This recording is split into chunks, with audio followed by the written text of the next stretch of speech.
Welcome, folks, to another episode of the Ken Matias Sports Podcast. It is now episode 6. I have another great guest with me. I got Matt McCarthy of 98.5 The Sports Hub. Welcome aboard, sir. Ken, good to be on with you. Glad to make this happen. Yeah, no worries. I really appreciate obviously all the guests I've had so far. So you're one of my favorite people that I listen to on the radio. So thank you very much for what you do. Oh yeah, a hero, real hero. No, I'm more than happy to, and thank you for the kind words. It's much appreciated. Yeah, no worries. Like we just talked about before we got on air, how was the Celtics winning and working the radio? Because that was amazing. You guys do amazing coverage at 98.5. It was a reminder of why you do this thing. Hmm. This is now the second time I've had the opportunity to be on the air after a team wins overnight. I did the overnight show in 2018 when the Red Sox won the World Series. Hmm. I'm a baseball guy. That was a dream come true. Obviously, 7 hours solo on the air overnight, taking calls from the drunks, the degenerates, the insomniacs. It was great. It was a great experience, and to get to do the same thing with the Celtics this past week was awesome. It's just I'm lucky to get to do what I do. I know I am, and I mean to get to celebrate with thousands upon thousands of Bostonians on the other end of the radio calling in, celebrating. I mean, those are the nights you live for. This is Hmm. why you do it. It reminds you, why you get into this business in the first place. So it was nothing short of a blast and one that I'll remember for a long time. All right. On that note, what is your reaction, to the Celtics winning? Obviously, I wanted to sweep like everybody else, but I'm glad they won 4-1. And Tatum, Brown, all the guys, Missoula had his guys, whipped into shape and they were ready for game 5. So what was your thoughts on the entire playoffs after going, what was it, 16-3? So It was their coronation. mhm. It was finally their time, and they've been building towards this for a long time, and they've fallen short at times where they probably should not have fallen short. And it's a simple take, but it all came together for them finally. I mean, they grew up enough, they learned from their mistakes, and to me, it's not really about this playoff run. It's about the last 5 years. And they steamrolled everybody. The competition wasn't as good as it possibly could have been, but I don't know if there was anybody in the league who was going to stop them this year, just because maybe Denver. Maybe Denver Mhm. was the only team that really could have given them any sort of competition. But I still think they would have won that series too. And it's all because they learned how to win. I mean, it's a simple take, but they learned how to win, and they didn't know how to win, up until this point. And it really feels like Game 7 last year against Miami in that series, was the dividing line. Jaylen Brown obviously improved tremendously this summer, and took the next step in his career. They made the changes they needed to make. They got Marcus Smart the hell out of town. They brought in Porzingis. They brought in Holiday. Horford continues to give them, a lot at the age of 38. So their role players perfectly complemented their best two players, and their best two players, particularly Jaylen Brown, took the steps they needed to become champions. So, this playoff run to me was really just um, it was just kind of them finally, I mean, it was pretty obvious in the regular season that they were different. And this playoff run was just kind of the icing on the cake. It was, again, the coronation. It's the only word I can really use to describe this series, this playoff run. Like, you knew it was coming, you figured it probably was going to happen, and then it finally did, in convincing fashion too. So it's also about what's coming next for this team. I mean, this should be the first of multiples. I mean, the league is down, I think, at this point. They are clearly the class of the NBA. They are still young. Brown and Tatum are 26 and 27. They're Mhm. entering their primes. They're entering their prime winning years, and this year they were finally ready to win.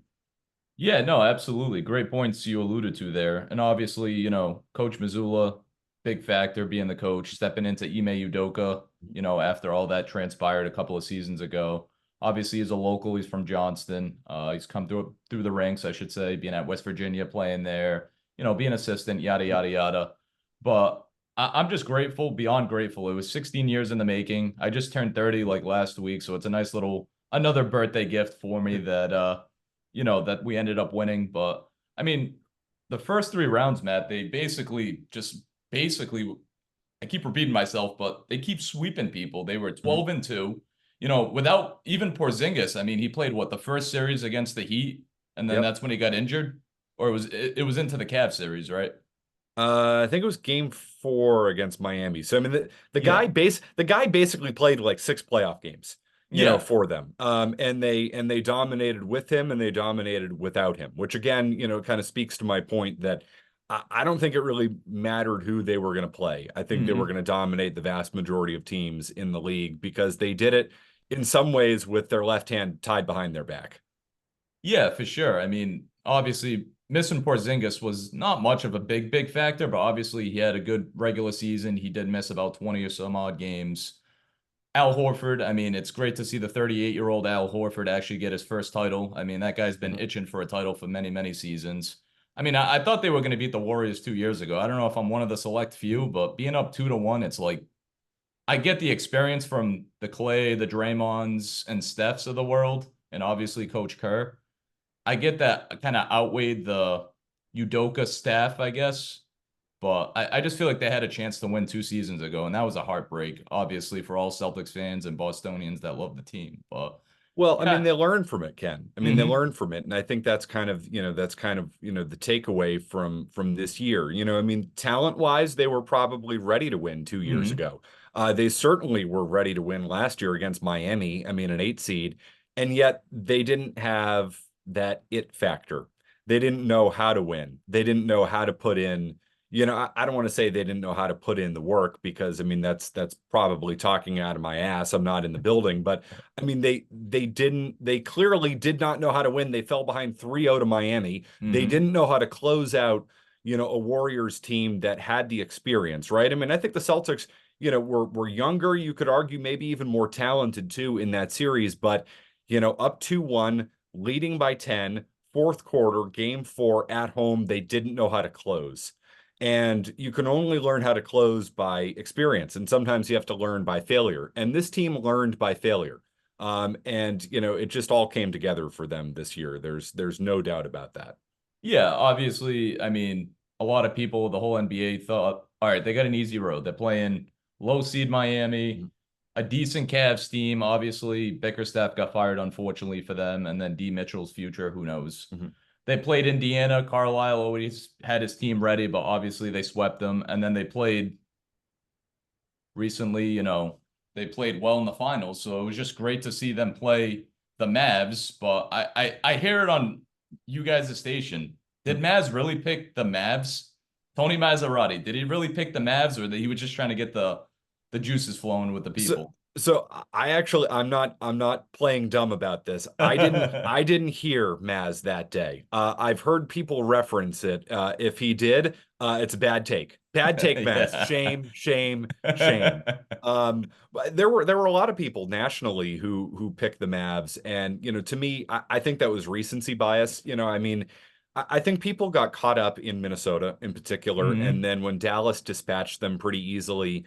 I think people overreacted to what Dallas was. I am not surprised by what I saw from the Mavericks in the finals. That is a team with no depth, and they beat an inexperienced Minnesota team. I mean, let's keep that in mind. And I mean, I think Denver was gassed by the end of that series. I mean, Jokic was gassed by the end of that 7-game series. I'm not taking anything away from Minnesota for beating them, but.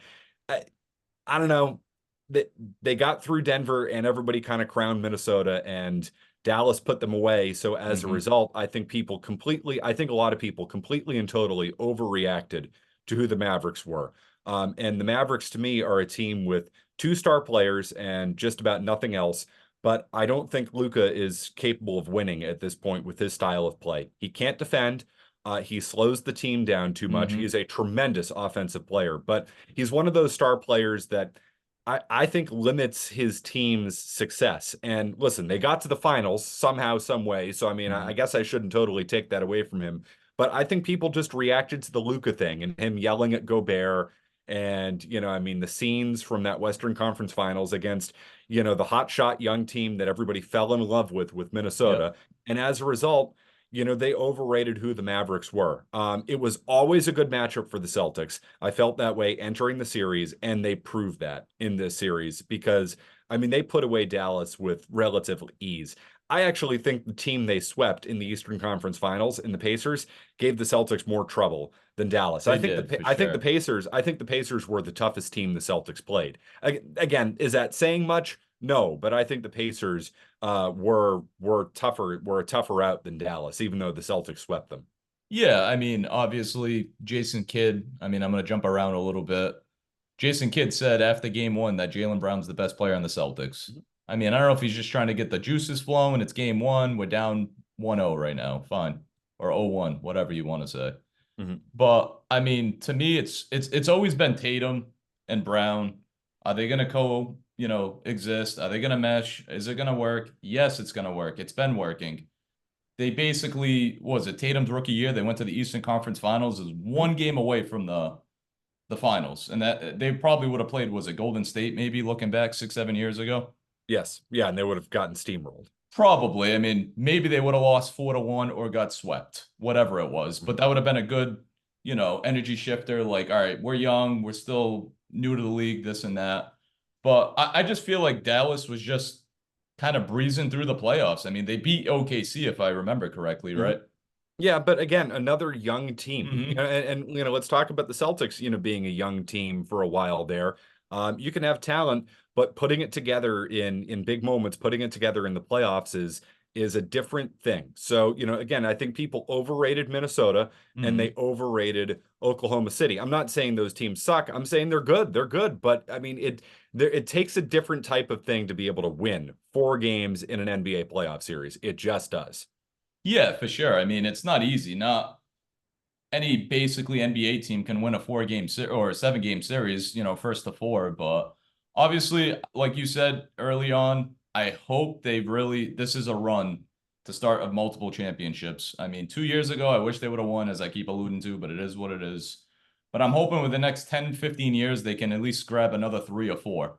But you got to look at the Minnesotas, the OKCs of the world. You got to look at teams like that. Will Dallas ever win? Who knows? I mean, if Kyrie's on that team, who freaking knows if they'll win? My answer But is no. It's a yeah. resounding no. And it's not just about Kyrie, it's Luca too. I think Luca Mhm. holds them back, but that's neither here nor there. I hear it on Felger Maz all the time. Those guys just bash Luca and he's out of shape, this and that. I'm like, I don't see like he's super out of shape, but they must see something that I'm not seeing. I mean, I see a guy that plays offensively well, like you said, but obviously he doesn't play defense, but he's more of a stat guy. That's what he cares mostly about. It's stats, stats, stats. But that goes Yeah, I back for mean, him being 12, 13 years old and then playing in what, the Euro League when he was like 18. So obviously he was brought up quick. yeah, I mean, Luca gets his, but I think sometimes the detriment of that team. And listen, I don't think he was at his best in this series, but I think he has some growth too to his game that Jason Tatum and Jaylen Brown, needed to have in their games after 2022. Although Jaylen Brown was their best player in that series, but both those players have grown since 2022. Again, it's all a learning experience, Hmm. particularly for players as they enter their primes with which Brown and Tatum now have. Yeah, for sure. I know we're running short on time, so any final thoughts about the Celtics? I do want to touch on the Sox while I have you. I mean, other than, where does this go from here? Hmm. Does Al Horford return? I hope so. They need to get a big man, to save minutes for Horford and Porzingis moving forward. But they'll pay Jason Tatum and the sky should be the limit. But Hmm. listen, we thought, Pearson, Garnett, and Allen were going to win more than one. They didn't. They were older. They had, injuries. I mean, I'm still waiting for Kevin Garnett to come back in 2009. Perk got hurt in 2010, so things Yeah. can happen. But the Celtics are positioned for, a significant period of success here. And, this hopefully is just the beginning. One last thing. Will you be attending the parade on Friday? I will not be attending the parade on Friday. Take one look at me. Does it look like I like the heat? No. People, kind of out on people, like crowds of people. No, I'm good. Unless they need me to work it, unless we're down there, Felger and Hmm. Maz, on Friday afternoon covering an event, that is the only way I will be at the parade. No, I've done one parade, one of the 13. I did the Red Sox in 2018 because I kind of just happened to be in the city and I Oh didn't yeah. go to anywhere crowded. And I said, that's good. And then I got on the tee and it was too crowded. And I said, I think I'm good with this. Thank you very much. Yeah, I've never done it. I mean, in my 30 years of living, I've wanted to do it once and one of the 13 championships, but it is what it is. But moving on, I'm glad the Celtics won. Now it's time for the 2024-25 Celtics to emerge in the next few months. Red Sox, 39 and 35. I know I hear you talk about them on the radio. They've got a 4-game winning streak. I don't know how many games they got left in Toronto. They got what, today and tomorrow? Or is it just today?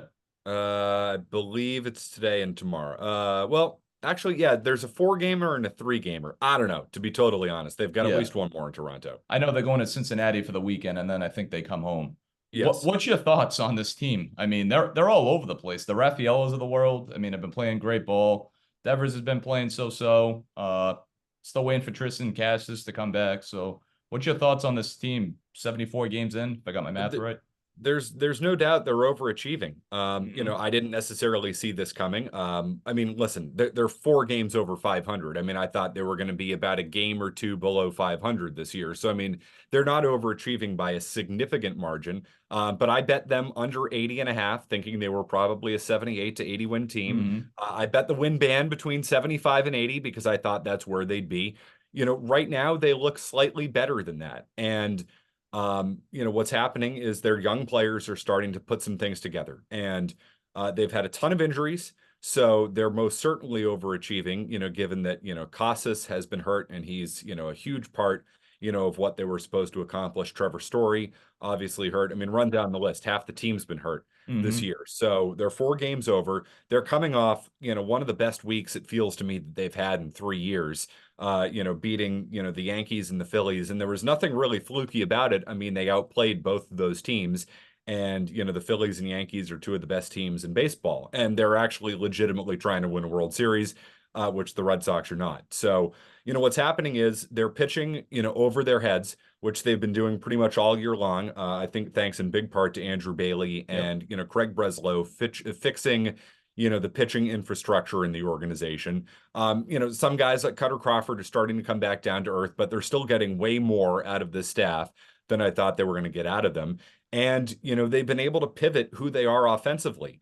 Losing, essentially their most important hitters and dealing. I mean, they've lost Abreu. O'Neill's been Hmm. hurt, off and on because Tyler O'Neill's always hurt. Casas, Story, you name it, but they've totally reinvented themselves offensively because they have these guys who can run and they're getting on base and they're running and they're applying pressure on opposing pitching staffs and opposing defenses, which is a way to win in baseball in 2024 with the changed rules. So you don't need the world's best offense to have good offensive output. And, right now they lead the American League in a lot of offensive categories in June, which, look down the lineup 1 through 9, you'd say, how the hell are they doing that? Yeah. Well, simply put, they're running the bases. Hmm. And, credit to Alex Cora for recognizing that. Credit, to Cora for recognizing that that is the strength of this team as presently constructed. It wasn't how they wanted to construct it, but David Hamilton hitting the way that he's had and picked up an injury and, but like hitting the way that he has, who saw that coming? Jaron Duran has been a good player this year. Rafaela is starting to hit now. So these young guys are starting to make fewer mistakes.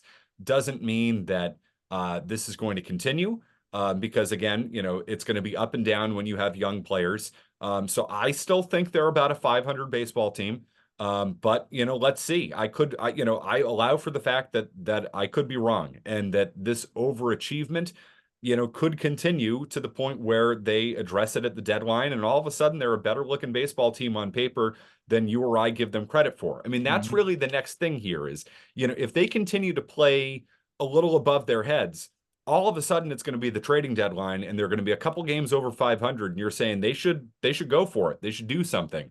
They should start to move some of these prospects because you look at it 2 years from now, there aren't going to be a lot of spaces for a lot of guys. They have too many outfielders. They have too many left-handed hitters coming Hmm. up through the system. So, let's see if this general manager is willing to make some trades, willing to make some moves instead of just hoarding and holding on to every single prospect on the face of the earth, because that ultimately does not lead to a winning baseball team because you need to find a way to eventually construct a 9 that works. Right now, it's working. Cora deserves credit. And let's see where they are a month from now. It could be a really interesting discussion a month from now. Yeah, because we're about what 2, 3 weeks away from the All-Star game, obviously, and that starts to ramp up. Mhm. But yeah, no, you made some good points there. Obviously, the youth movement. I've talked about this on my last episode with Max Cirillo of the Boston Herald. I mean, He's he's great. great. He's very, Great. very great. Super nice guy. So I appreciated him coming on. But yeah, he mentioned like the youth movement, and we got talking about the Sox. And I keep hearing like Kenley Jansen's gonna get traded. Like, why? Like, if you're in the running on July 31st and you might be a game or two away from a playoff spot, why trade him? Just let him play out his contract. And what is he, a free agent at the end of the year, correct? So here's the most important thing, Ken, is at the trading deadline, they need to pick a direction. Mm-hmm. Which they Buy or refused, sell. which they refused to do under Hein Bloom. Bloom was too indecisive and did the buying and the selling, and he stood pat last year. No, no, no. You have some conviction in what you're doing. If you think that this team is overachieving and it's not sustainable, sell. But if you think what they're doing is building something, buy. Mm-hmm. Pick a direction, one or the other. Because there are so many teams in baseball because of the 3 wild card format that are technically in the hunt that probably aren't really in the hunt. That leads to them kind of middling it at the deadline. They say, well, we don't really believe in this team, but we'll trade this piece, but we'll buy this piece, which is exactly what Bloom did. Mm-hmm. No, you need to pick a direction, buy or sell, one or the other. You believe in it, great. You don't believe in it, admit it. Blow the team up, trade Kenley Jansen. Now, I'm not advocating for that. I'd like to see them buy at this deadline, Mm-hmm. but if they don't think if I didn't think that this team could contend a month from now, I'd sell everything. I would. I'd pick the direction. If I think they could, make the playoffs, I would buy. I'd be aggressive. I'd go, but you can't do the middle thing. You can't do that.